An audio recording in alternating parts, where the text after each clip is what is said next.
Assalamualaikum warahmatullahi wabarakatuh. Bismillahirrahmanirrahim. Rabbi shrah li sadri wa yassir li amri wahlul 'uqdatam min lisani yafqahu qawli. Rabbi zidni ilman warzuqni fahman. Allahumma ati nafsi taqwaha wa zakkiha anta khairu man zakkaha anta waliyuha wa maulaha.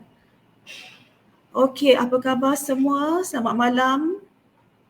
Okey, pertama sekali kita panjatkan kesyukuran kepada kehadrat Allah Subhanahu Wa Taala kerana diberikan kesempatan untuk sama-sama pada malam ini untuk mengikuti ataupun menuntut ilmu lah.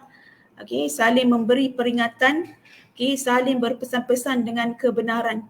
Okey, dan pertama sekali saya ingin mengucapkan selamat datanglah kepada semua para mahasiswa, semua anak-anak saya, kepada ibu ayah, mungkin ada yang menonton bersama-sama dengan anak-anak barangkali, dan para pensyarah kalau ada, kepada staf kuis, para asatizah dan semualah anak-anak yang saya kasihi sekalian. Baik, pada malam ini saya akan berkongsi, akan mengupas satu tajuk iaitu hidup untuk memberi. Hidup untuk memberi. Saya rasa semua daripada kita tahu hidup kita ini tidak akan bererti kalau kita tak memberi. Jadi erti hidup itu adalah pada memberi. Kalau kita hidup sendiri, hidup itu untuk sendiri, maka tak berertilah hidup kita. Baiklah, untuk malam ini kita teruskan. Saya yakin ada yang mengenali saya dari Fakulti Pengurusan dan Muamalah. Saya Wan Nur Hazwani Waramli. Mungkin ada yang saya mengajar dan saya bukan ustazah. Disclaimer siap-siap. Saya bukan ustazah. Kalau ada yang tersilap, mungkin boleh ditambah baiklah pada masa akan datang, insya-Allah. Baik. So kita akan teruskan dengan usrah kita pada malam ini iaitu tajuk hidup untuk memberi. Pada malam ini saya akan kongsikan beberapa perkara berkaitan dengan hidup untuk memberi. Pertama, kita kena faham dulu apakah itu konsep, konsep dalam memberi. Adakah kita hanya ada satu, kita telah membataskan bila kita menyebut perkataan memberi. Ataupun kalau kita nak nampak lebih luas lagi konsep memberi ni, kita boleh lihat kepada istilah memberi manfaat. Saya yakin kalau kita sebut memberi manfaat, semua orang tahulah. Maksudnya kita memberi sesuatu kepada orang lain. Yang kedua, kita akan lihatlah mengapa sebenarnya kita harus memberi. Adakah ada sesuatu yang Tuhan nak beri pada kita. Jadi kenapa sebenarnya kita harus memberi? Kalau kita hidup sendiri, kalau tak perlu memberi kan, apa agaknya kita akan rasa kan? Hidup sendirian, tanpa berinteraksi, tanpa bersosial. Jadi manusia ni adalah makhluk sosial. Jadi kita kena tahu mengapa kita harus memberi sebagai seorang khalifah di muka bumi ni. Dan yang ketiga ialah saya akan huraikan apa bekalan-bekalan dalam kehidupan kita ni yang menjadi kurniaan Allah kepada kita, bekalan kehidupan yang Allah kurniakan kepada kita. Nanti kita akan kupaslah apa bekalan-bekalan yang telah Allah sediakan untuk kita, supaya dengan adanya bekalan tadi, bekalan dalam kehidupan itu, kita boleh memberi kepada orang lain. Jadi kalau kita nak memberi, tentu kita perlu memiliki. Jadi kita kena ada sesuatu supaya kita boleh memberi. Untuk memberi kita perlu memiliki. Kemudian berkaitan dengan memberi ni, kita akan cuba melihat satu nama Allah, nama Asmaul Husna, iaitu Allah Al-Wahhab. Bagaimana kita nak memaknai dan meneladani Allah Al-Wahhab dalam kehidupan kita. Kadang kita mungkin kita selalu mengalunkan Asmaul Husna, tetapi mungkin kita masih lagi kurang menghayati ataupun mungkin kita belum lagi tahap mentadabbur nama-nama Allah yang indah ni. Dan akhir sekali kita akan lihatlah apa manfaat yang kita akan perolehi, okey, jika kita memberi. Okey, baik, kita akan teruskan okey dengan konsep memberi. Okey, kalau kita lihat di sini ada satu persoalan, okey, persoalan. Adakah memberi itu, okey, adakah memberi itu hanya terbatas kepada harta benda dan wang ringgit sahaja? Okey. Adakah kita melihat bila memberi dia kena sesuatu objek? Ada objek. Adakah dia terhad kepada benda yang kita boleh pegang, okey, wang ringgit dan sebagainya. Benda ataupun sesuatulah yang kita ada, yang kita beri. Adakah itu sahaja? Sebenarnya ada banyak dan luas lagi sebenarnya tentang konsep memberi. Dan kita kena ingat kita sebagai makhluk Allah, okey, ciptaan Allah, yang mana Allah telah menciptakan kita ahsani taqwim. Okey, ahsani taqwim. Kita boleh lihat dalam surah At-Tin, At-Tin. Sebelum kita masuk lebih lanjut lagi kepada konsep memberi ni. Jadi dalam surah At-Tin Allah bersumpah, okey. Bila mana Allah bersumpah, okey, dalam Quran, tentu ada sesuatu yang kita kena perhatikan. Tentu ada sesuatu yang Tuhan nak beritahu pada kita. Kenapa Allah sampai bersumpah? Okey. Jadi Allah telah bersumpah dalam surah Wat-Tin. Okey, auzubillahi minasyaitonir rajim. Wat-Tin waz-zaitun wa turi sinin wa hadzal baladil amin. Laqad khalaqnal insana fi ahsani taqwim summa radadnahu asfala safilin. Okey, jadi kalau kita lihat ayat ni kan sangat bila Allah bersumpah demi buah tin dan buah zaitun, okey, demi buah tin dan buah zaitun dan juga bukit Sinai dan juga demi kota Mekah yang aman, okey, sesungguhnya kami telah menciptakan manusia dalam bentuk yang sebaik-baiknya. Okey, dalam bentuk yang sebaik-baiknya. Dalam bentuk yang sangat sempurna Allah ciptakan kita. Jadi, okey, kalaulah Allah telah jadikan kita sebagai makhluk yang begitu sempurna, okey, ciptaannya, maka kalau kita tidak merealisasikan ataupun tidak mencapai apa hasrat sebenar penciptaan kita itu, maka Allah kata apa? Kemudian kami kembalikan dia ke tempat yang serendah-rendahnya, okey, ke neraka lah, kalau kita lihat dalam ayat ni. Jadi kita sebagai khalifah di muka bumi, okey, yang Allah telah jadikan kita sebagai satu makhluk yang sangat sempurna, maka kita kena tahu apa peranan, apa posisi kita sebagai seorang khalifah di muka bumi. Dan inilah yang malam ini yang kita nak lihat. Okay, sebenarnya hidup itu seperti yang saya sebut pada awal tadi, hidup itu adalah dengan memberi. Okay, erti hidup adalah memberi. Jadi jangan kita bataskan konsep memberi itu hanya semata-mata kepada wang ringgit. Tak cukup. Okay, kalaulah Tuhan jadikan sebagai khalifah hanya semata-mata untuk memberi benda-benda yang berbentuk fizikal, harta benda dan wang ringgit saja, mungkin tak tercapailah apa tujuan sebenar penciptaan kita. Okay, jadi kita akan lihat, adakah konsep memberi ini adalah hanya merujuk kepada harta benda dan wang ringgit saja. Sebenarnya tidak. Saya boleh je tambah konsep memberi manfaat. Boleh juga kita letak manfaat di sini. Tapi kita akan lihatlah sebenarnya apa sebenarnya memberi ini. Baik, kita akan pergi ke slide yang seterusnya. Kalau kita lihat perkataan di sini memberi. Jadi sebenarnya memberi itu dia ada banyak lagi perkataan-perkataan yang seerti dengannya, yang mana perbuatan-perbuatan itu melibatkan kita memberi sesuatu kepada orang lain.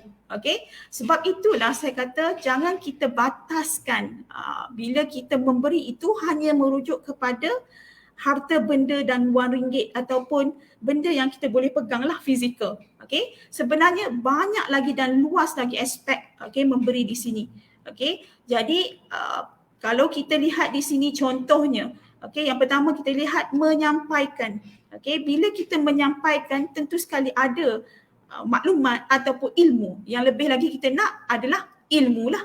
Menyampaikan ilmu, mengajarkan ilmu. Dan ilmu yang paling-paling penting adalah ilmu yang bermanfaat.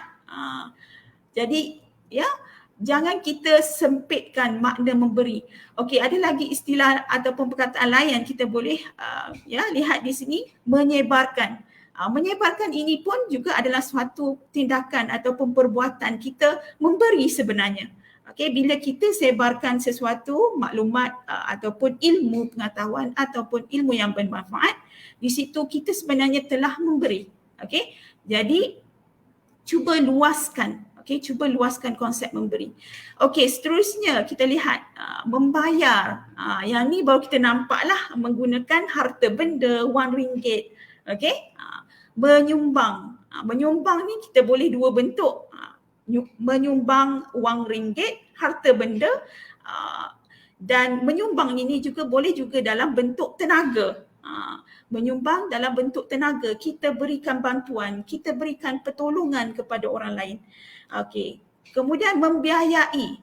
Membiayai pun sama kan, menggunakan kita perlukan harta lah. Harta untuk kita membiayai sesuatu. Okey, membelanja. Membelanja pun berkaitan dengan harta lah, harta. Okey, membimbing. Membimbing, kita menasihati, contohnya memimpin. Andai kata kita berada, kita sebagai seorang ketua ataupun kita sebagai seorang pemimpin, okey, pemimpin dalam masyarakat, dalam organisasi, dalam persatuan contohnya. Anak-anak saya ni kan ada yang berpersatuan. Jadi kita sebagai pemimpin, kita juga memimpin. Kita membimbing orang lain. Okey, kita menasihati. Okey, jadi jangan kita sempitkan memberi itu hanya semata-mata kepada harta benda. Okey, benda yang fizikal. Okey. Okey, baiklah. Seterusnya. Okey, jadi macam mana kita nak pastikan amal soleh yang kita buat ini menjadi ladang pahala buat kita. Istilah dia ladang pahala. Sebenarnya orang yang berada di sekeliling kita, orang terdekat dengan kita, mereka lah sebenarnya ladang pahala kita. Kadang-kadang kita kan, kita tengok adik kita, mak kita, ayah kita, kita rasa macam biasalah kan dalam rumah kan. Kita sekarang mungkin belajar dari rumah kan.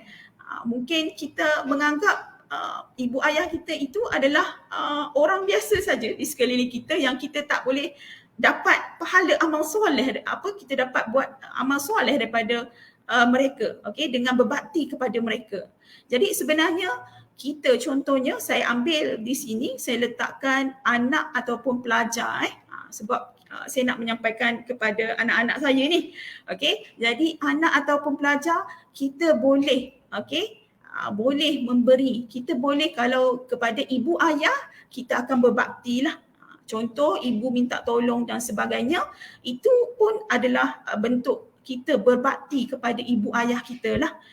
Dan kalau kita belajar dan kita fahami, dalam Quran pun menyebut antara yang kalau ikut turutan, kalau kita nak bagi sedekah dan sebagainya, infak dan sebagainya, harta benda pun ibu ayah kita lah yang sebenarnya orang yang pertama yang sepatutnya yang kita patut beri, yang patut kita bantu, yang kita patut berbakti pada mereka.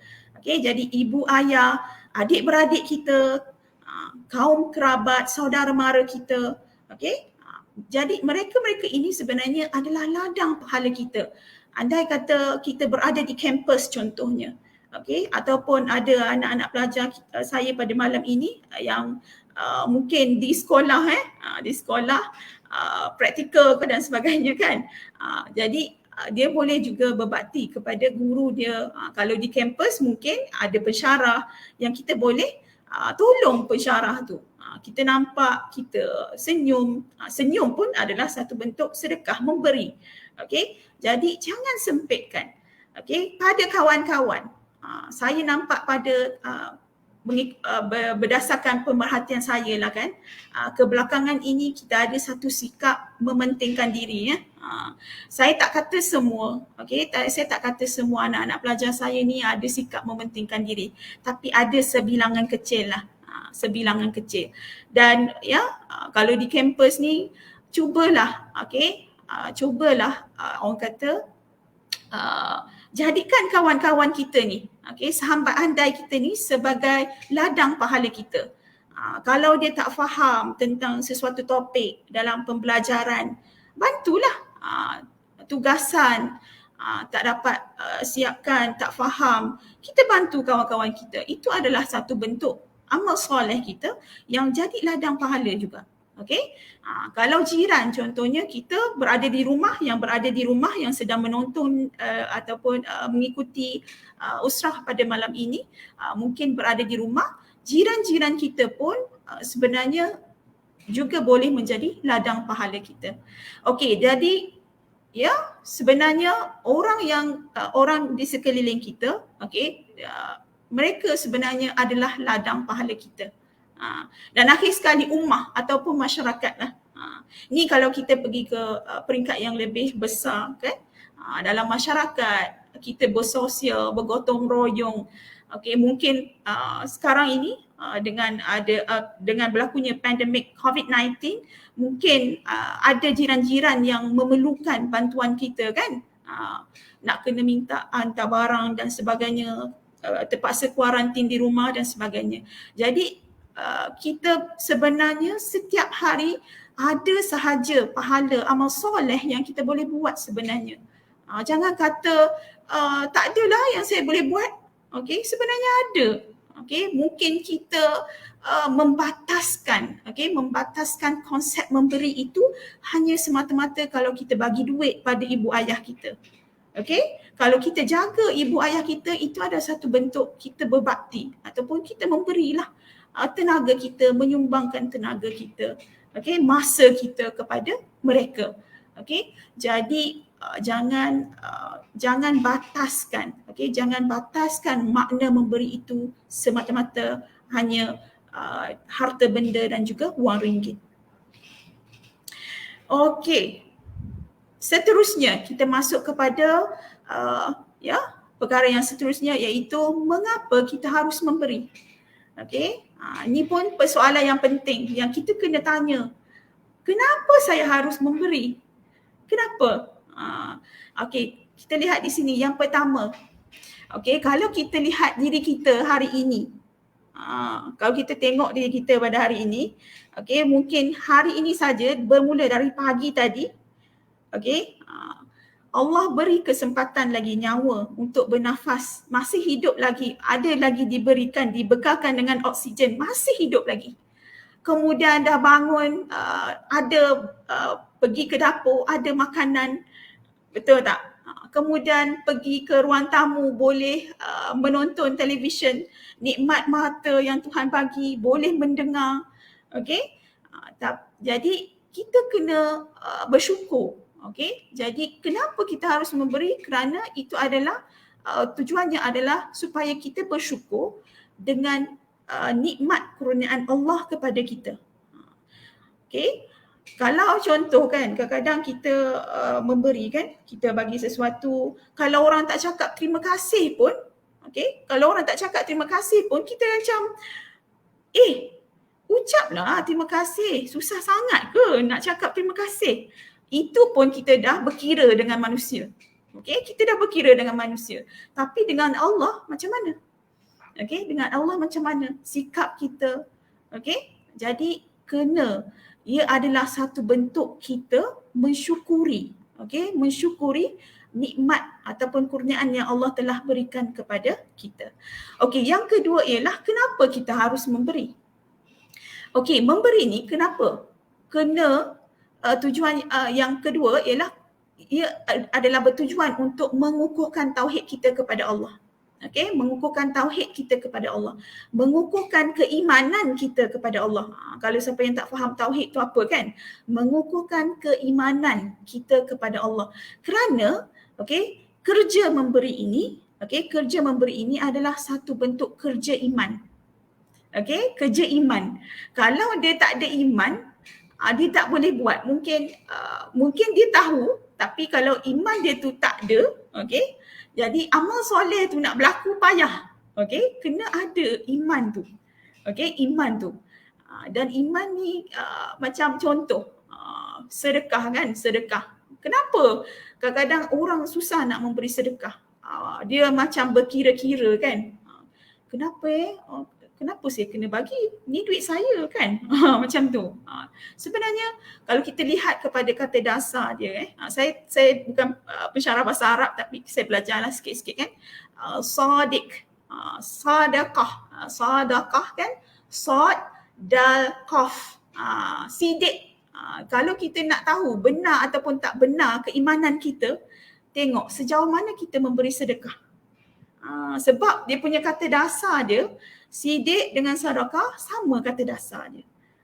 Jadi kalau kita nak tahu kita benar-benar dah beriman, okey, dan kita meyakini perkara gaib kan, sebab kita tak tahu bila kita memberi adakah nanti cukup ke duit saya ni di hujung bulan, contoh. Okey, jadi bila kita memberi, dia sebenarnya kita sebenarnya mengukuhkan ketauhidan, keimanan kita. Tahap tawakal kita kepada Allah tu akan meningkat. Kita kadang-kadang takut kan, nak beri takut kita tak cukup dan sebagainya. Okey, yang ketiga, kerana manusia ini adalah makhluk sosial. Seperti saya ada sebutkan sebentar tadi, okey, kita kena bersosial. Okey, jadi cara kita bersosial adalah dengan memberi, menasihati, membimbing, mengajarkan, membantu, menolong.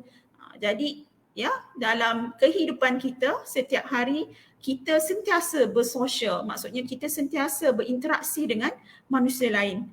Manusia ni dia kalau kita duduk sendirian, kalau kita duduk berseorangan, kita akan jadi rasa stres, kita akan depressed, dia tak boleh. Kadang-kadang kita ada masalah, kalau kita simpan, kita akan jadi rasa susah hati sendiri.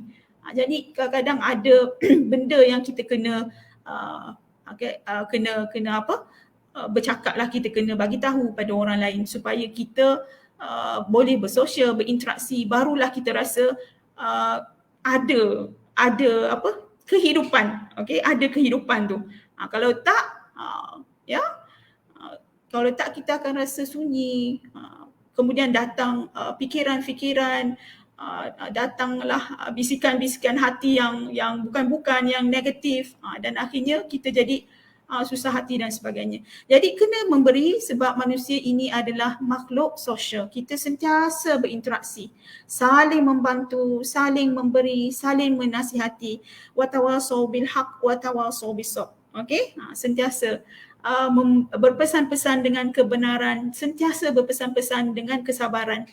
Okey, dan manusia ni pun kan dia sebenarnya ujian kepada manusia lain. Okey, betul tak? Jadi memang manusia ni adalah makhluk sosial. Jadi kita kena untuk kita bersosial, kita harus memberi. Okey, memberi tu dalam pelbagai bentuk lah. Okey, yang keempat, kenapa kita perlu memberi? Kerana kita tahu dalam masyarakat kita ni kita ada pelbagai manusia ataupun orang yang berbeza taraf sosialnya, status sosialnya. Ada orang yang miskin, ada orang yang kaya, ada orang yang memang sederhana saja. Jadi kita kena saling membantu. Yang kaya akan tolong, akan bantu yang miskin. Jadi tugas kita adalah untuk membantu mereka-mereka ni lah. Jadi inilah kenapa kita harus memberi kepada orang lain. Okey, seterusnya, moga-moga kita boleh selesaikanlah malam ini semua slide ni. Slide saya tak banyak pun, ada 18 saja, tapi insya-Allah kita cuba selesaikanlah. Okey, moga-moga cukup masanya. Okey, seterusnya, ni sangat menarik ya. Kalau kita lihat di sini, kita ada graf kehidupan. Graf kehidupan. Pernahkah kita terfikir bahawa kita ni manusia, sebenarnya kalau kita lihat graf, kita ni berada di sini, di part CY. Okay, Pak CX, manusia Pak CX di sini. Siapa belajar matematik, statistik, apa lagi, bidang-bidang kan tahulah ni. Okay, so ada di Pak CX. Okay, manusia Pak CX. Kemudian Pak CY-nya Allah. Okay, Pak CY Allah di situ. Okay, jadi kita ni pernah mendaki gunung. Kalau kita nak mendaki menuju Allah, bagaimana? Okay, dengan kita berinteraksi dengan manusia lain. Bila kita tolong orang lain, sebenarnya kita naik satu anak tangga, kita terus mendaki. Begitu. Okay, bila kita tolong orang ni, Allah bagi naik lagi. Dan seterusnya. Jadi kita ada jalan-jalan yang Allah dah tetapkan dalam kehidupan kita, okay, untuk kita terus mendaki menujunya. Okay, untuk terus mendaki menuju Allah. Jadi jangan pernah rasa saya tak ada sesuatu lah, saya tak ada apa-apa yang saya nak bagi pada orang. Okay, tolong jangan bataskan konsep memberi itu.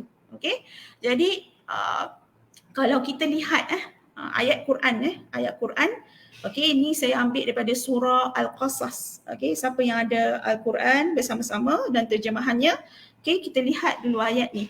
Okay, wabtaghi a'udzubillahi minasyaitonirrajim wabtaghi fima ataakallahu ad-daral akhirah wala tansa nasibaka minad dunya wa ahsin kama ahsanallahu ilaik. Kita nak tengok ni. Wa ahsin kama ahsanallahu ilaik wa la tabghil fasada fil ard innallaha la yuhibbul mufsidin. Okey, kita nak tengok ni. Satu potong ni, ayat ni, keratan ayat ni. Wa ahsin kama ahsanallahu ilaik. Sebenarnya kalau kita betul-betul hayati dan tadabbur ayat ni, kita akan rasa, ya Allah, baiknya Allah pada aku. Okey, kan, banyaknya nikmat-nikmat yang Allah bagi pada aku, tapi aku sebagai hambanya, okey, mungkin sombong, angkuh, okey, kedekut, bakhil, tak nak memberi pada orang lain. Jadi maksudnya apa ni? Wa ahsin kama ahsanallahu ilaik. Okey, maksudnya dia kata, okey, berbuat baiklah kepada hamba Allah, okey, sebagaimana Allah berbuat baik kepadamu. Dan kalau kita lihat di awal ayat tu pun, dia sebenarnya surah Al-Qasas ni dia bercerita tentang kisah Qarun. Qarun kan dia ada kunci berat kan, nak angkat kunci tu. Dia punya pintu harta karun dia banyak sangat ni, sampai berat kena angkat kunci tu. Jadi dia sebenarnya kalau kita lihat ayat 77 ini, dia sebenarnya berkaitan dengan kisah Qarun.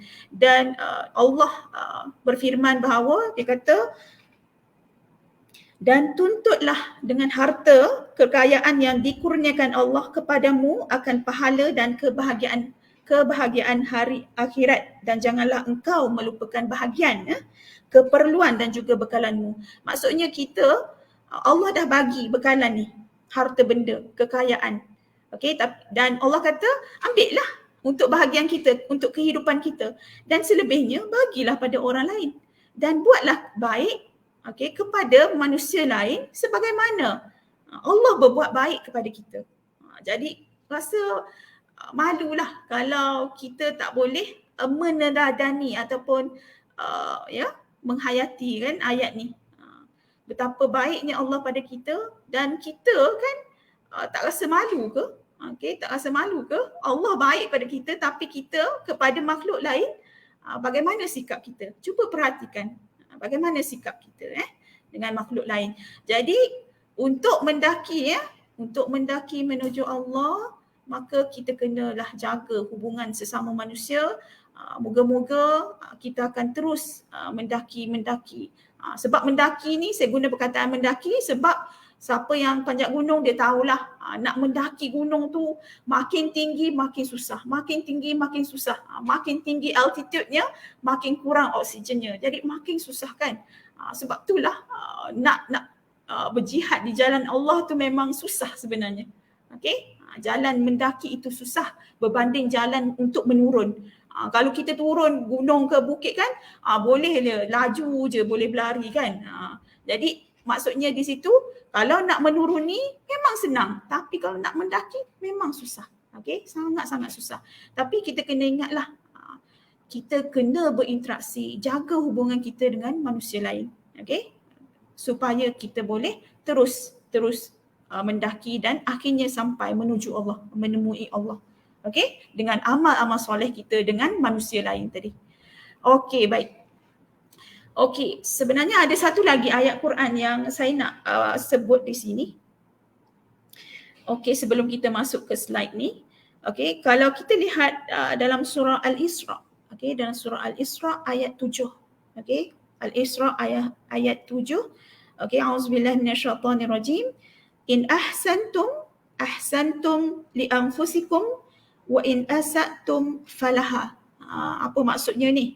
Dia kata Allah dalam Quran ni menyebut ayat 7 Al-Isra, jika kamu berbuat kebaikan, okey, maka faedah kebaikan yang kamu lakukan adalah untuk diri kamu. Kalau kita buat baik, dia akan berbalik semula kepada kita. Kalau kita buat jahat, kesan keburukan yang kita buat itu akan kembali kepada kita. Jadi cantik kalau kita boleh ingat pepatah orang Melayu kan, buat baik berpada-pada, buat jahat jangan sekali. Buat baik berpada-pada. Ya, kena buat baik, tapi ada masa kita kena berpada-pada sebab kita tahu manusia ni makhluk yang kadang-kadang dia akan adalah masa-masanya dia akan mengambil kesempatan pada kita. Okey, jadi buat baik berpada-pada tapi buat jahat jangan sekali. Okey, baik, kita teruskan. Okey, kita teruskan ke slide yang seterusnya. Okey, seterusnya berkaitan dengan bekalan. Okey, bekalan kehidupan kurniaan Allah kepada kita. Apa yang Allah dah bekalkan kepada kita. Okey, kita nak lihat apa sebenarnya bekalan Allah kepada kita. Sebab Allah jadikan kita ahsani taqwim. Okey, sebaik-baik ciptaan. Okey, dan kita tahu kita sebagai khalifah di muka bumi ni. Jadi Allah dah sediakanlah bekalan untuk kita sebenarnya. Dengan adanya bekalan kehidupan kurniaan Allah ini, kita boleh berinteraksi dengan manusia lain. Okey, boleh berinteraksi dengan manusia lain. Okey, yang pertama Allah bekalkan kita dengan harta benda atau kekayaan. Okey, kalau boleh ini kena jadi kata apa? Kena jadi matlamat kita malam ni. Kadang kita tahu memberi tapi kita tak tahu caranya. Okay, kita tak tahu caranya, prosesnya, apa yang kita ada. Okay, jadi saya harap anak-anak saya yang menonton pada malam ini berikan perhatian pada bekalan kehidupan kurniaan Allah ini. Okay, yang pertama harta benda atau kekayaan. Yang kedua kedudukan dan juga kuasa. Okay, kedudukan dan juga kuasa. Yang ketiga ilmu pengetahuan. Okay, lebih-lebih lagi ilmu yang bermanfaat. Dan yang keempat adalah tenaga lah, kudrat. Okay, Tuhan bagikan, Allah bagi kudrat kepada kita. Okay, sekarang kita nak lihat berkaitan apa dalil-dalil ataupun yang Allah dah nyatakan dalam Al-Quran lah berkaitan dengan 4 bekalan kehidupan ini. Okay, yang pertama kita lihat harta benda atau kekayaan. Okay, harta benda dan juga kekayaan. Okay, untuk harta benda dan kekayaan kita boleh ingat tadi ada ayat tadi. Ingatlah, Allah dah berikan kekayaan, harta benda kepada kamu. Jadi gunakan sebahagian sebagai bekalan dan selebihnya berikan kepada orang lain. Ini ayat 28 surah Al-Qasas ayat 77. Jadi harta ni sebenarnya bila Allah beri pada kita, mungkin Allah akan bagi lebih. Bila harta tu lebih tu yang kita panggil kaya. Dan Allah juga bagi harta cukup. Allah bagi harta lebih dan Allah bagi kepada kita harta tu cukup. Maksudnya setiap daripada kita Allah dah bagi cukup sebenarnya. Cukup.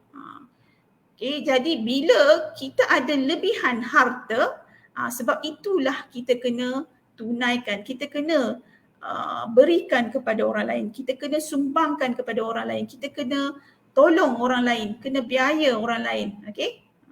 Jadi cara untuk kita untuk kita menyucikan harta kita itu tadi adalah dengan contohnya adalah dengan zakat lah.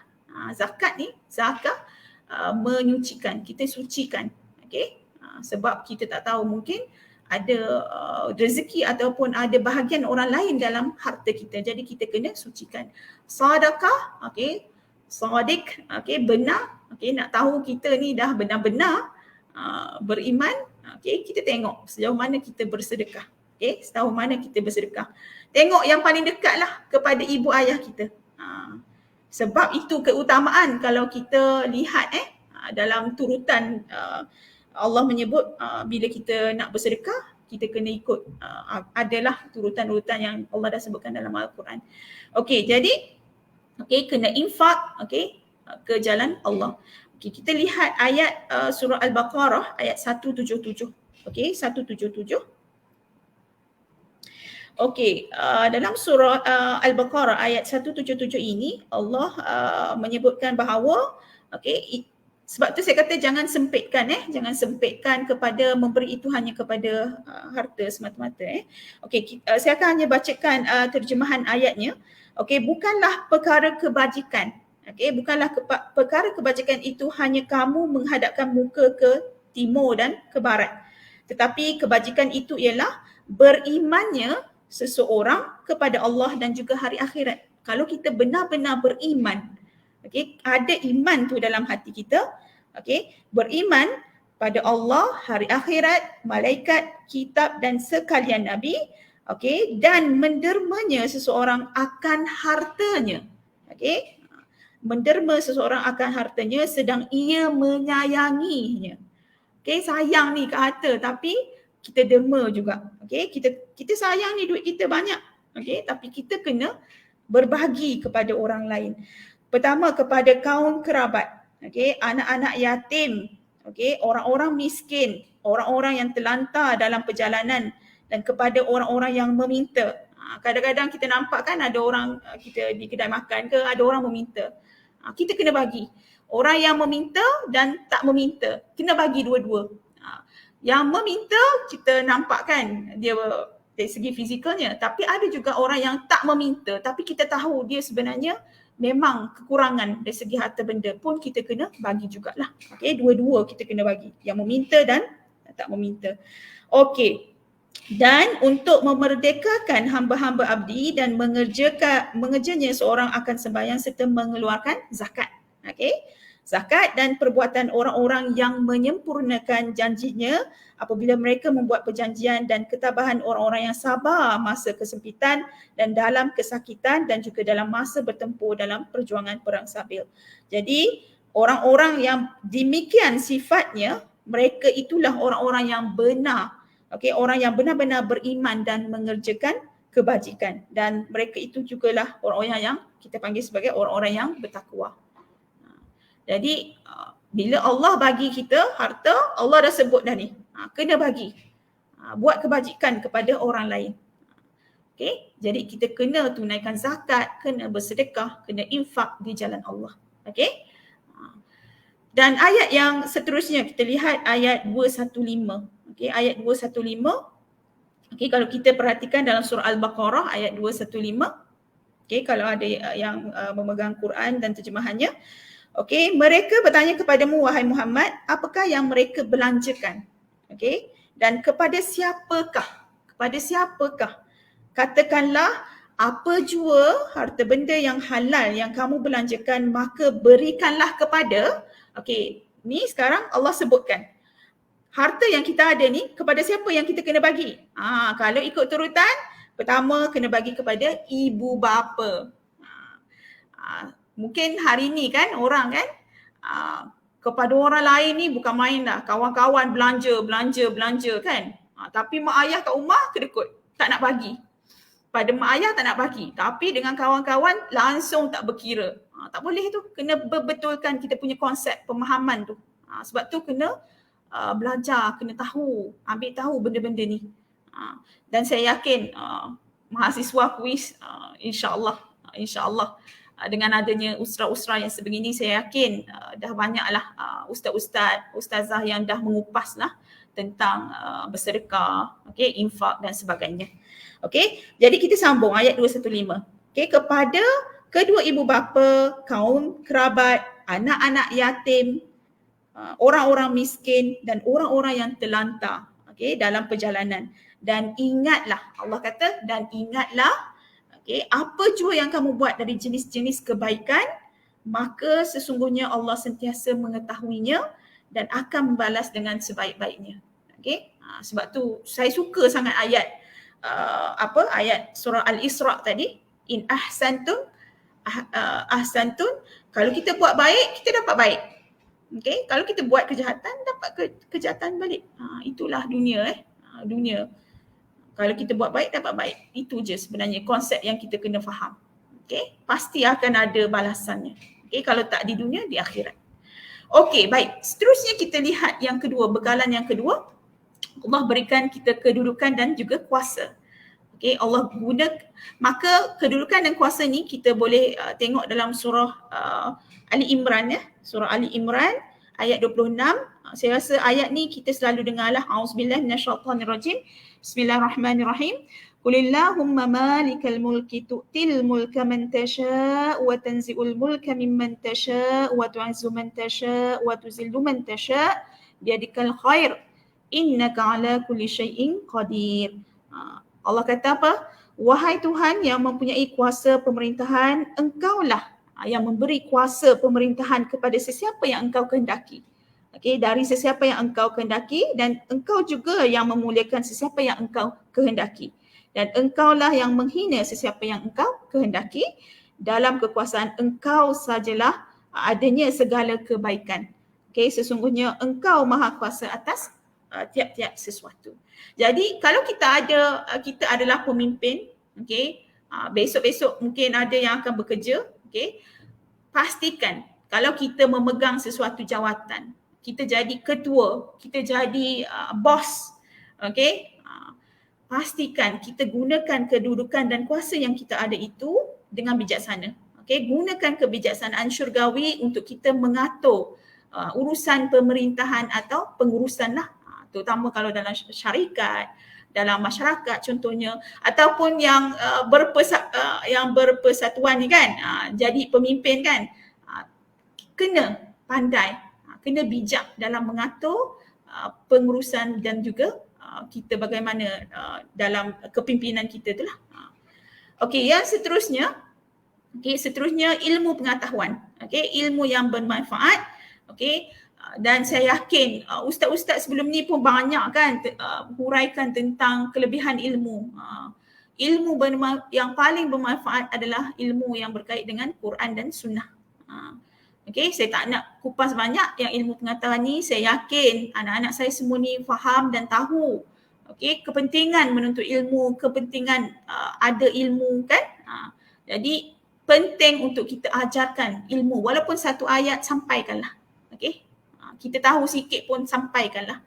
Dah banyak ada platform pada hari ini, WhatsApp status, Facebook, IG, TikTok, kan. Saya yakin ada yang ada akaun TikTok. Apa salahnya untuk kita mengajarkan ilmu-ilmu yang bermanfaat ini? Okey, yang seterusnya ialah tenaga. Tenaga pastikan, okey, jangan limitkan tenaga tu kepada kudrat semata-mata. Tenaga tu kita boleh besarkan lagi definisinya. Okey, dan kita tahu kan Allah itu Al-Khaliq, Al-Barik. Okey, dia yang menciptakan, dia yang mengadakan, dan dia Al-Musawwir. Okey, dia Allah Al-Musawwir yang merupakan, yang memberi rupa kepada kita. Kita ada suara yang berbeza, wajah yang berbeza, okey. Kita ada keunikan kita yang tersendiri. Maka gunakan, okey, bakat, potensi yang kita ada, kemahiran yang kita ada untuk bantu orang lain. Saya yakin ada dalam kalangan anak-anak saya pada malam ini yang potensinya lebih kepada bercakap, okey. Boleh bercakap dengan lancar, dengan petah, boleh menulis dengan baik contohnya, boleh menyunting video, okey, boleh tahu menggunakan teknologi contohnya. Okay, gunakan bakat-bakat dan juga potensi dan kemahiran yang kita ada ini untuk kita memberi kepada orang lain. Okay, jadi jangan kata kita tak ada apa-apa yang saya ada untuk saya bagi pada orang lain. Ada, kita ada, pasti ada. Okay, bakat. Setiap daripada kita unik yang Allah dah jadikan, dan gunakan ya mana-mana 4 ni, harta, ilmu, tenaga, kedudukan dan juga tenaga kita untuk, okey, jadikan ini sebagai jalan, okey, jalan kita untuk menuju Allah. Okey, nak mendaki ni, nak naik, makin nak menemui, nak berjumpa dengan Allah, pasti kita kena bawa sesuatu. Apa nilai yang kita nak bawa kepada nak berjumpa dengan Allah, nak menemui Allah. Okey, jangan tak ada apa. Pasti ada, pasti ada. Okey, seterusnya kita dah tak banyak masa. Okey, saya cubalah habiskan Okey, seterusnya untuk memaknai nama Allah Al-Wahhab. Wahhab. Allah yang maha memberi kurnia, yang maha pemberi kurnia. Okey, jadi Allah Al-Wahhab ni, okey, kita tahulah banyak dalam doa dalam Quran perkataan hab kan dalam doa. Nanti saya tunjukkan, saya akan kongsi beberapa doa. Okay, yang banyak memberi kenikmatan, kurnia dan juga pemberian tanpa mengharapkan balasan dan tanpa diminta. Tuhan tak harap pun balasan daripada kita manusia. Okey, dan kadang-kadang Allah bagi je pada kita. Kadang-kadang kita minta Allah bagilah ni, Allah bagi. Tapi sejauh mana kita dah bersyukur, okey, dan dah cuba nak meneladani sifat Allah Al-Wahhab ni, okey, dalam kehidupan kita. Okey, yang maha dermawan sehingga kedermawanannya meliputi segala makhluk. Semua, orang kafir ke, orang Islam ke, semua Allah bagi. Tetapi bagaimana kita nak menguruskan, okey, apa pemberian dan kurniaan Allah kepada kita. Beza kita dengan orang kafir adalah kita ada iman. Okey, dengan ada iman itulah baru ada amal soleh. Amal soleh pula nak diterima kena ada niat, kena ada ikhlas. Banyak lagi lah nanti ustaz-ustaz lain banyak dah kupas saya rasa. Okey, dan kita lihat ni saya rasa anak-anak mungkin ada yang dah hafal doa-doa ni. Jangan tunggu kita kahwin, tunggu kita bekerja baru kita nak hafal doa-doa ni. Mulakan hafal doa ni dan baca selepas solat. Okey, amalkan doa-doa ni. Yang pertama saya nak kongsikan doa Nabi Zakaria. Okey, kita tahu kisah Nabi Zakaria yang tidak mempunyai keturunan, zuriat keturunan. Kemudian dia pun berdoalah kepada Allah. Dia kata apa? A'udzubillahi minasyaitonirrajim. Rabbi habli min ladunka zurriyatan thayyibatan innaka sami'ud du'a. Wahai Tuhanku, kurniakanlah kepadaku dari sisimu, min ladunka. Okey, zuriat keturunan yang baik, sesungguhnya engkau sentiasa mendengar. Biasanya kalau kupasan sami' ni, maksudnya Allah sebenarnya dah terimalah. Bila Allah dengar, Allah terima doa permohonan kita. Maka banyakkan berdoa supaya bila kita, Allah bagi, anak pun adalah satu bentuk kurniaan juga yang Allah bagi pada kita yang boleh jadi amal soleh kita kan. Kita tahu kan, 3 perkara yang menemani kita bila kita dah mati. Pertama adalah sedekah. Yang kedua adalah ilmu yang bermanfaat. Yang ketiga anak soleh. Susunan tu cantik kan, Allah letakkan pertama Allah kata sedekah sebab semua orang boleh bersedekah. Sepotong roti boleh sedekah. Yang kedua ilmu, tak semua orang boleh belajar dan tak semua orang tahu ada ilmu yang bermanfaat. Dan ketiga anak soleh, dan tak semua orang walaupun dah berkahwin mungkin ada yang tidak dikurniakan anak yang soleh. Kalau ada anak pun belum tentu anak tu pun soleh kan. Tapi kebaikannya kalau kita tengok hadis tu, dia sebenarnya anak soleh ni tak terhad kepada anak kita lah. Anak orang lain pun sebenarnya boleh jadi anak soleh untuk jadi bekalan kita jugalah amal pahala. Okey, kedua ialah doa Nabi Ibrahim. Doa Nabi Ibrahim dia minta ilmu. Rabbi habli hukman, a'udzubillahi minasyaitonirrajim. Rabbi habli hukman wa alhiqni bis salihin waj'alni lisana sidqin fil akhirin. Adalah satu lagi ayat. Saya tak letak, saya lupa kan. minta maaf, tapi kita boleh sambunglah ayat satu lagi, ada yang lengkap lah sebenarnya doa tu, tapi kita berdoa dengan 2 ayat ni pun dah memadai sebenarnya.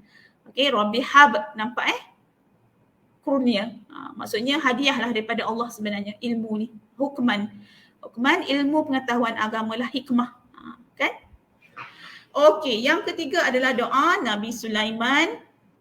Okey, auzubillahi minasyaitonirrajim. Rabbighfirli wa habli mulkan la yanbaghi li ahadin min ba'di innaka antal wahhab. Ada nama Allah Al-Wahhab di situ. Okey, maka rajin-rajinkanlah hafal. Sebenarnya ada banyak lagi lah. Ada saya rasa kalau doa Nabi Ibrahim pun ada juga. Rabbi habli minas solihin. So bagi anak yang soleh. Kalau doa ibadur rahman dalam surah Al-Furqan pun ada. Rabbana hablana min azwajina wa zurriyatina qurrata a'yun waj'alna lil muttaqina imama. Hab juga tu. So nampak tak? Kita kena minta dengan Allah supaya Tuhan bagi, bila Tuhan bagi kita ada benda-benda ni, kita boleh memberi kepada orang lain pula lah. Okey? Okey, jadi akhir sekali, moga-moga sempat Okey, manfaat memberi. Okey, pertama, kita akan disenangi oleh orang. Okey? Bila kita memberi, orang rasa suka dengan kita, orang senang menghampiri kita, orang senang dekat dengan kita, orang rasa seronok berkawan dengan kita. Pasti akan disenangi oleh orang lain. Okey, yang kedua, manfaat daripada memberi, kita akan dimudahkan hidup kita. Okey, bila kita bantu banyak tolong orang, pasti dalam keadaan-keadaan kita dalam kesempitan, kesukaran, diuji, pasti akan datang pertolongan daripada Allah. Dan pasti hidup kita akan dimudahkan. Okey, yang ketiga, manfaat daripada memberi adalah kita akan dihargai oleh manusia. Manusia akan hargailah apa perbuatan baik kita, segala perkara-perkara kebaikan yang kita telah berikan kepada mereka. Pasti ada orang yang akan menghargai perbuatan ataupun kebaikan yang baik, pertolongan, bantuan kita kepada mereka. Dan akhir sekali, sebenarnya banyak manfaat, cuma saya hadkanlah di sini. Yang akhir sekali, kita akan didoakan orang. Pasti akan ada orang akan doakan kita. Sebab kita, dia contoh kan, kalau kita ada seorang kawan yang sangat baik, banyak membantu kita, pasti kita akan doakan balik kawan kita tu. Pasti. Okey? Pasti. Okey, saya rasa masa sangat mencemburui kita. Dan akhir sekali, malam ni saya nak kongsi ataupun saya nak beri. Okey, memandangkan tajuk hidup untuk memberi, saya pun nak berilah satu lagi doa. Okey, doa ni daripada hadis riwayat Muslim. Okey, nombor hadis 2720. Okey, boleh check lah. Siapa yang nak doa ni boleh print screen sambil-sambil tengok live ni kan, boleh ambil gambar dan sebagainya. Okey, baik kita lihat doa ni. Doa ni dia akan menjadi adalah doa yang akan menjadi kunci. Okey, kunci kepada segala kebaikan dunia dan akhirat kita. Cubalah amalkan, cuba baca dan amalkan. Moga-moga ada sesuatu yang Allah akan bukakan jalannya untuk kita. Allah Al-Fattah mungkin akan lorongkan kita kepada sesuatu kebaikan. Okey, dunia dan akhirat kita lah. Moga-moga begitu. Okey, baik, kita lihat doanya. Auzubillahi minasyaitonirrajim. Bismillahirrahmanirrahim. Allahumma aslih li dini allazi huwa ismatu amri wa aslih li dunyaya allati fiha ma'ashi wa aslih li akhirati allati fiha ma'adi waj'alil hayata ziyadatan li fi kulli khair waj'alil mauta rahatan li min kulli syarr. Okey, maksudnya, ya Allah, perbaikilah agamaku yang merupakan pegangan inti urusanku, perbaikilah duniaku yang di situlah kehidupanku saat ini. Okey, kita kena tahu dunia ini jambatan ke akhirat. Jadi gunakan bekalan-bekalan kehidupan tadi yang Allah dah berikan kepada kita untuk kita dapat jadikannya sebagai jalan untuk menuju akhirat. Perbaikilah akhiratku yang di sanalah tempat kembaliku, jadikanlah kehidupan sebagai sarana yang dapat aku gunakan untuk menambah kebaikan. Okey, moga-moga akan menambah kebaikan untuk kita. Okey, dan jadikanlah kematian sebagai istirahatku dari seluruh keburukan. So kita nak kalau kita mati, itulah rehat kita daripada segala keburukan atas dunia ni. Okey, jazakumullahu khairan katsira. Okey, terima kasih banyak. Okey, alhamdulillah sempat juga saya habiskan sebelum pukul 10. Alhamdulillah, jazakumullahu khairan katsira kepada semua yang sudi mendengar dan sudi hadir pada malam ini. Moga-moga ada sesuatu yang kita pelajari pada malam ini yang kita boleh jadikan panduan dalam kehidupan kita, yang mungkin selama ni kita hidup tak tahu mana arah kita, tujuan kita. Yang penting bila kita dah tahu, dah ada ilmu, jalannya pasti akan ada lah jalan-jalan yang Allah akan bantu dan buka lah. Okey, dan akhir kata jadilah seperti matahari. Okey, surah Asy-Syams.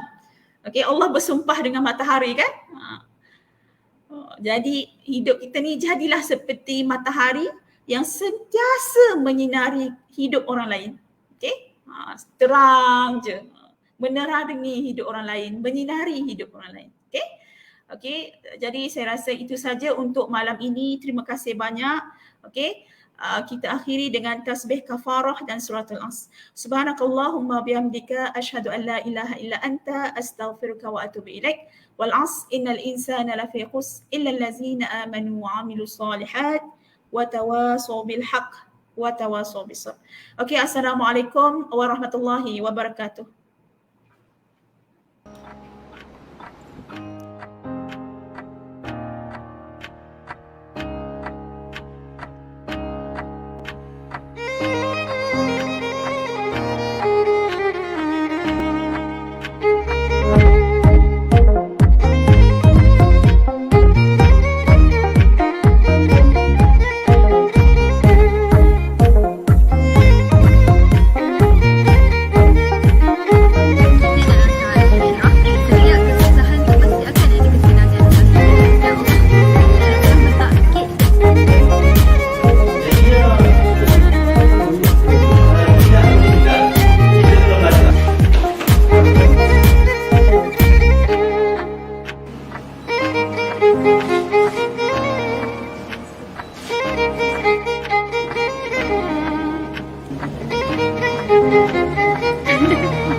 Jangan.